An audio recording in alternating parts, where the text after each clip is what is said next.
இன்னைக்கு பார்க்க போகிற தகவல் என்ன அப்படின்னா, இன்னைக்கு நிறைய குழந்தைகளுக்கு, இளைஞர்களுக்கு ராமாயணம் மகாபாரதமே தெரியல அப்படின்னு சொல்கிறாங்க. இதிகாச புராண கதைகள் எதுவுமே தெரியல அப்படிங்கிறாங்க. கண்டிப்பாக இவங்க இதெல்லாம் தெரிஞ்சுக்க வேண்டும் அப்படிங்கிறது ஒரு கட்டாயம் இருக்குது.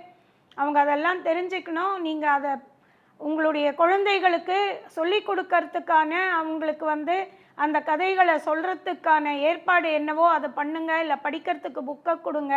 கண்டிப்பாக குழந்தைகள், இளைஞர்கள் ராமாயண மகாபாரதம், இதிகாச புராண கதைகளை அவங்க கண்டிப்பாக தெரிஞ்சுக்கணும். இந்த வீடியோ உங்களுக்கு பிடிச்சிருந்தா லைக் பண்ணுங்க, ஷேர் பண்ணுங்க, கமெண்ட் பண்ணுங்க, மறக்காம சப்ஸ்கிரைப் பண்ணிடுங்க, அந்த பெல் பட்டனையும் கிளிக் பண்ணிடுங்க.